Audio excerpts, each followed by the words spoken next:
This earth is too hard.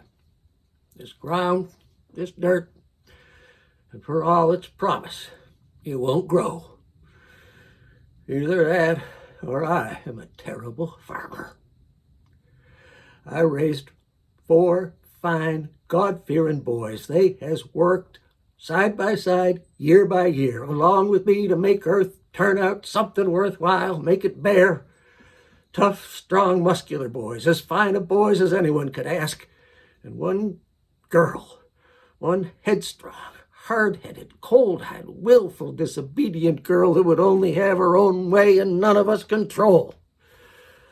Another strike the Almighty has made against us.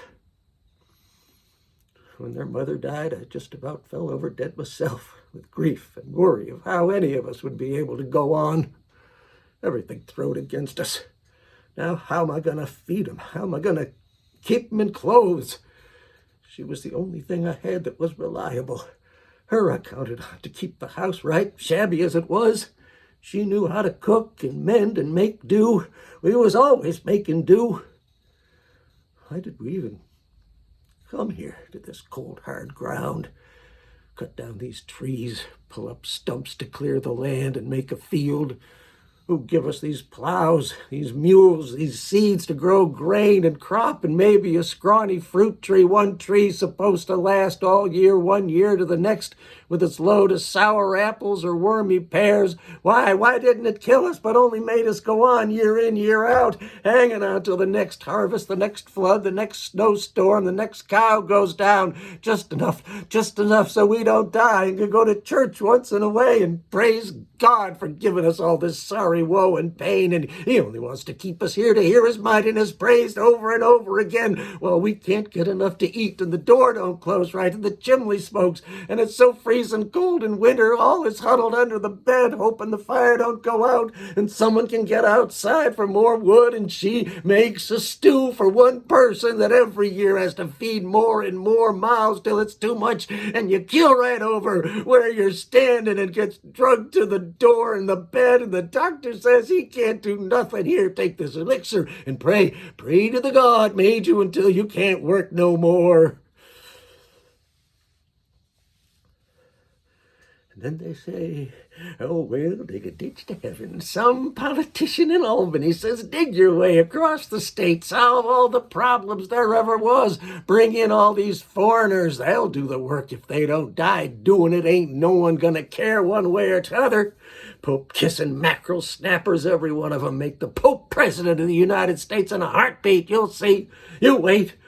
Bring in one, next thing you know, there's a whole tide of them taking over everything, swamping the countryside with their jibber-jabber. Now you hear it everywhere you go. Who said they could come here and ruin everything, take the land, what belongs to us? No, I say keep them kind in the city. Don't let them out here. If I see one near me down the road a piece, I don't know where I'll do. Oh, Irish, Italian, filthy trash, live like pigs. She was a beautiful woman, my Lavina, my wife. I never saw anything the like of her, so pretty when she was a girl, a young woman agreeing to set out with me, make a home.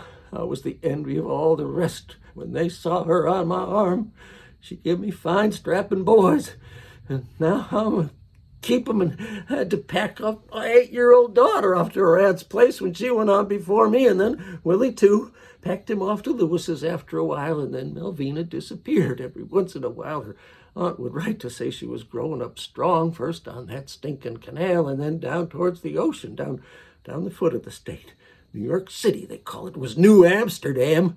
Why do they change it, I ask? All high and mighty folks down there run commerce, them banks and all kinds of business, gets themselves rich while they steal you blind. Ooh, don't get me started.